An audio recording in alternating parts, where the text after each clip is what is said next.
Hello, नमस्कार, जय हिंद साथियों, गुड इवनिंग सभी को।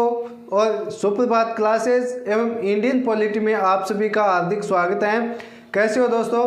आई होप कि सभी बढ़िया होंगे और कुशल मंगल होंगे एवं अपनी मंजिल की ओर कदम पर कदम बढ़ा रहे होंगे। जैसा कि दोस्तों आप सभी को ये विदित है कि आज अपना जो इंडियन पॉलिटी के अंदर पॉइंट रहने वाला है वो है शोषण के विरुद्ध अधिकार। और दोस्तों, शोषण के विरुद्ध अधिकार की जब भी बात आए तो आपके माइंड में भारतीय संविधान के आर्टिकल 23 एंड 24 आने चाहिए। ठीक है दोस्तों। और शोषण के विरुद्ध अधिकार की मान्यता है वो सबसे पहले 1975 में दी गई और सुप्रीम कोर्ट ने 1997 के अंदर ये बाल मजदूरी को ख़त्म करने की अनुमति दी थी कि 6 महीने के भीतर बाल मजदूरी को ख़त्म किया जाना चाहिए।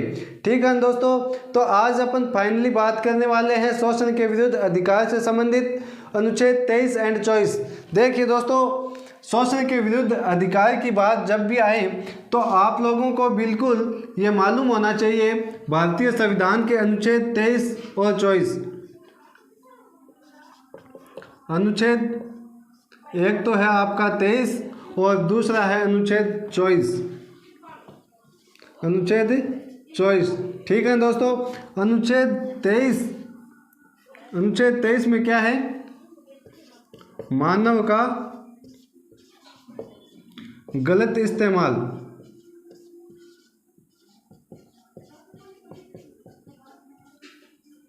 गलत इस्तेमाल। और इसमें क्या है?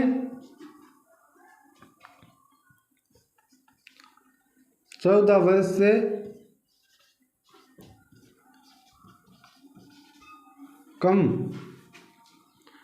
कम आयु के बच्चों से काम कराना निषेध।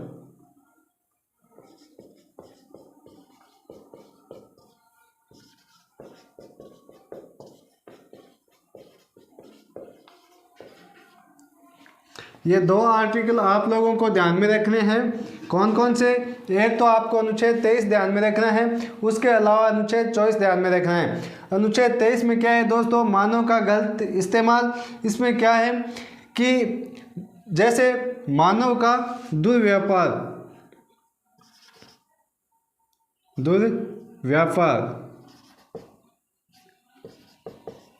ठीक है ना। दुर्व्यापार में जैसे महिलाओं एवं बच्चों की खरीद फरोख्त है, वेश्यावृत्ति है, दास प्रथा है, उसके अलावा देशचारी जो प्रथा है उनका उल्लेख इसमें दोस्तों अनुच्छेद 23 में है। अपन डिटेल से इसकी बात करेंगे। उसके अलावा जो 14 वर्ष से कम आयु के बच्चों से काम कराना, कहाँ पे? कारखानों में, होटल में और अन्य निजी संस्थानों में एवं आत्मघाती काम कराना भी निषेध है। और इस प्रकार के यदि काम करवाए जाते हैं तो उनको दंडनीय अपराध इस अनुच्छेद के तहत दिया जा सकता है। दोस्तों ये आपको ध्यान में रखना है। तो आज अपन बात करते हैं अनुच्छेद 23 और 24 के बारे में।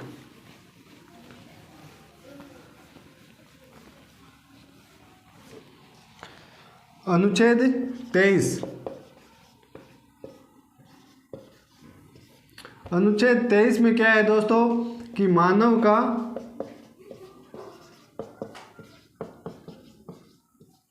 गलत इस्तेमाल करने पर रोक। इस्तेमाल करने पर रोक। गलत इस्तेमाल कैसे दोस्तों? ये भी आपको मालूम होना चाहिए। जैसे दुर्व्यापार है,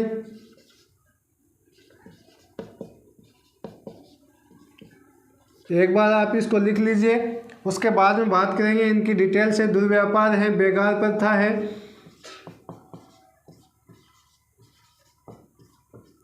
दास प्रथा है, ठीक है ना। उसके अलावा दास प्रथा है, देवदासी प्रथा है, देवदासी प्रथा। इनको अब निषेध माना है, निषेध माना है। ये आपको ध्यान में रखने हैं। देखिए दोस्तों, अपन बात करते हैं एक एक बिंदु पर। यहाँ पर दुर्व्यापार का मतलब क्या है दोस्तों? दुर्व्यापार, देखिए दोस्तों, दुर्व्यापार से मतलब है कि महिलाओं एवं बच्चों की खरीद फरोख्त भी होती है, ठीक है ना, वेश्यावृत्ति करवाई जाती है, ठीक है ना। तो उससे क्या होता है कि बच्चों और महिलाओं को खरीद करके भीख मंगवाई जाती है ना बच्चों से। आप देखते नहीं हो क्या, जहाँ पर भी चौराहा होता है बड़े मार्केट के अंदर, वहाँ पर बच्चों को भीख मांगने के लिए रखे जाते हैं ना, तो उन पर रोक लगाई गई है। तो आपको दुर्व्यापार के अंदर क्या ध्यान में रखना है? पहली बात तो ये ध्यान में रखनी है कि बच्चों एवं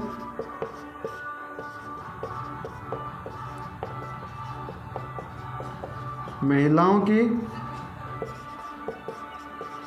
खरीद फरोख्त पर रोक।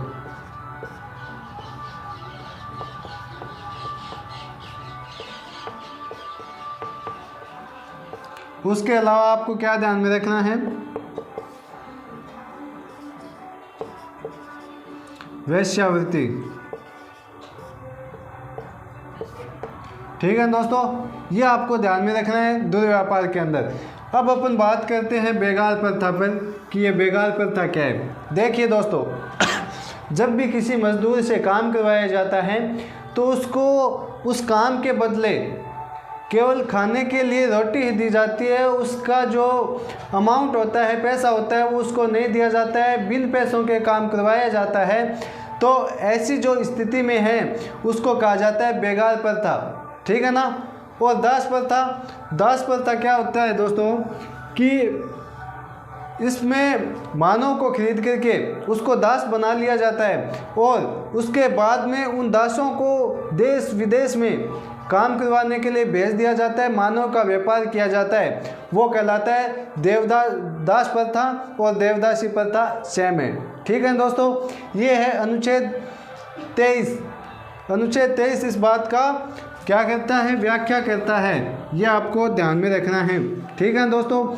उससे आगे आपको ध्यान में क्या रखना है कि इन अनैतिक कार्यों को रोकने के लिए, इन अनैतिक कार्यों को रोकने के लिए अनैतिक व्यापार अधिनियम, क्या ध्यान में रखना है? अनैतिक व्यापार अधिनियम,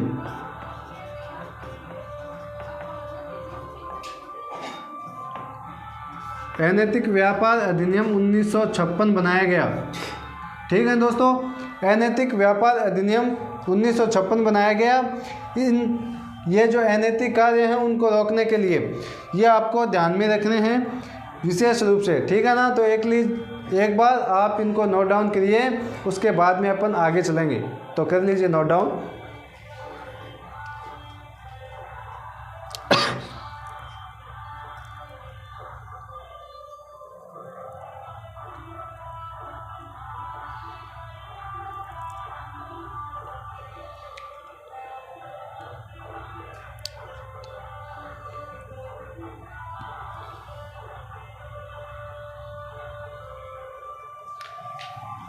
उसके बाद में दोस्तों आपको तीन अधिनियम इसमें ध्यान में रखने हैं। पहला तो आपका कौन सा होगा? पहला कौन सा होगा? अनैतिक व्यापार अधिनियम, अनैतिक व्यापार अधिनियम 1956, ठीक है दोस्तों। उसके बाद में आप लोगों को ध्यान में रखना है बंधुआ मजदूर अधिनियम। क्या ध्यान में रखना है? बंधुआ मजदूर अधिनियम,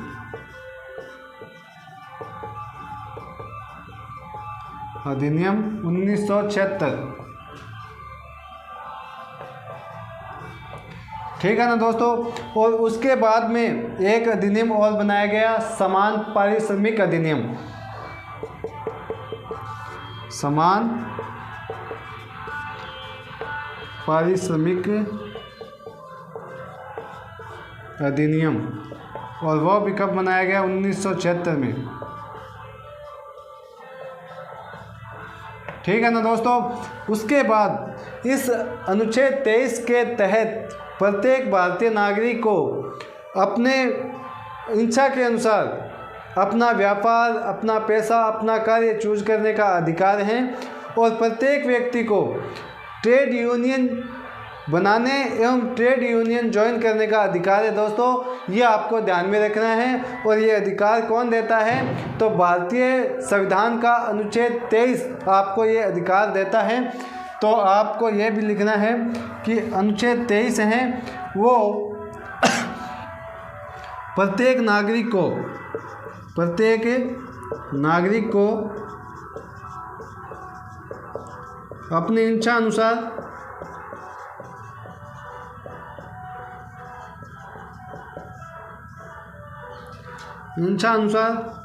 कार्य, पैसा आप बोल सकते हो, कार्य या पैसा चूज कर सकता है, चुन सकता है। उसके अलावा आपको ध्यान में क्या रखना है कि प्रत्येक नागरिक है वो अपना ट्रेड यूनियन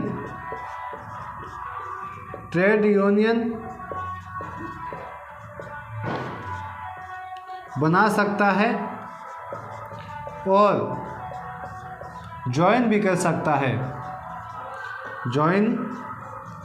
है। ये आपको ध्यान में रखना है अनुच्छेद 23 से संबंधित। तो लिख लीजिए इसको या फिर स्क्रीनशॉट ले लीजिए, उसके बाद में अपन आगे चलते हैं, ठीक है ना। और एकाग्रचित्ता बनाए रखें, क्योंकि ये जो सब बातें हैं जो आपको बताई जा रही है वो एग्जाम पॉइंट ऑफ व्यू से बहुत ही क्या है, इम्पोर्टेंट है, ठीक है दोस्तों। तो ले लीजिए स्क्रीनशॉट, मैं साइड में हो जाता हूँ, उसके बाद में अपन आगे चलते हैं अनुच्छेद 24 पर।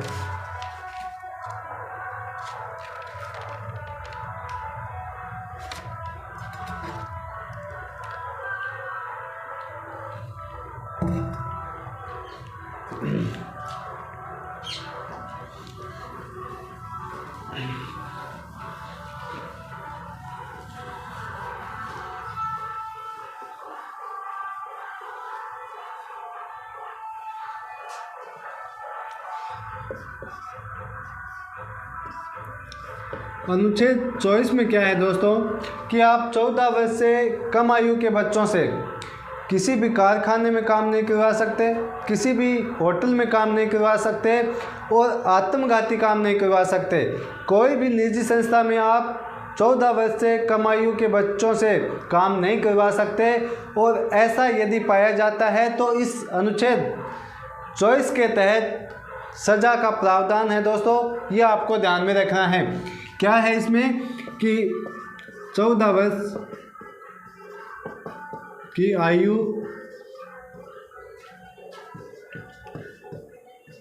से कम बच्चों से एक तो आपको ध्यान में रखना है कारखाना में आप काम नहीं करवा सकते, किसी मिल में नहीं करवा सकते, किसी कंपनी में काम नहीं करवा सकते, यह आपको ध्यान में रखना है। और न किसी आप दुकान में काम करवा सकते हो उनसे, किसी दुकान, होटल या फिर निजी संस्थान या कोई निजी संस्थान।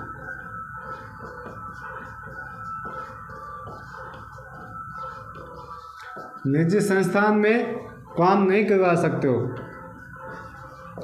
काम नहीं करवा सकते हो, आपको ये ध्यान में रखना है। और सुप्रीम कोर्ट ने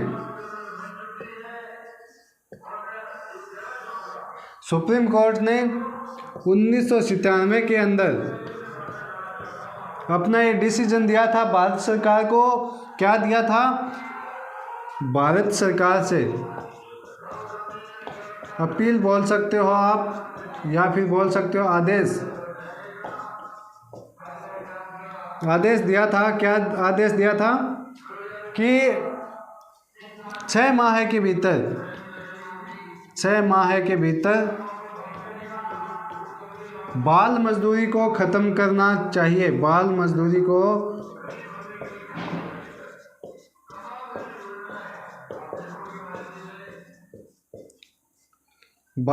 को ख़त्म करना होगा। ये आपको ध्यान में रखना है दोस्तों कि सुप्रीम कोर्ट ने 1997 में भारत सरकार को ये आदेश दिया था कि आप लोगों को 6 माह के भीतर ही जो बाल मजदूरी है उसको ख़त्म करना होगा। ठीक है दोस्तों। उसके अलावा आपको ध्यान में क्या रखना है, 2 वर्ष की कैद भी हो सकती है। उसके अलावा आप लोगों को ध्यान में रखना है 2 से 5 लाख का जुर्माना हो सकता है, 2 से 5 लाख का जुर्माना यदि आप ये जो अनुच्छेद 24 के तहत जो काम बच्चों से करवाने के लिए 14 वर्ष की कम आयु से बच्चों से करवाने के लिए जो है उन पर निषेध किया गया है, यदि आप ऐसे काम करवाते हो तो 6 से 2 वर्ष की कैद और 2 से 5 लाख का जुर्माना हो सकता है। और यदि कोई भी मुद्दा ऐसा दोबारा सामने आता है ना तो आप लोगों को ध्यान में रखना है 1 से 3 वर्ष की कैद, 1 से 3 वर्ष की कैद, ये अनुच्छेद 24 में स्पष्ट लिखा हुआ है। ठीक है दोस्तों। तो ये था अनुच्छेद 24 एंड 23 जो कि शोषण के विरुद्ध अधिकार से संबंधित है, जिसको आज अपन लोगों ने इस व्याख्यान में भलीभांति समझ लिया है। अब अपन बात करेंगे अगले व्याख्यान में धार्मिक स्वतंत्रता के बारे में। तो दोस्तों मिलते हैं अगले व्याख्यान में, तब तक के लिए आप लोग इस व्याख्यान का आनंद लीजिए और अपने मंजिल की ओर रवाना हो जाइए। तो मिलते हैं दोस्तों अगले व्याख्यान में, तब तक के लिए thank you very much and I wish you all the best. Thank you.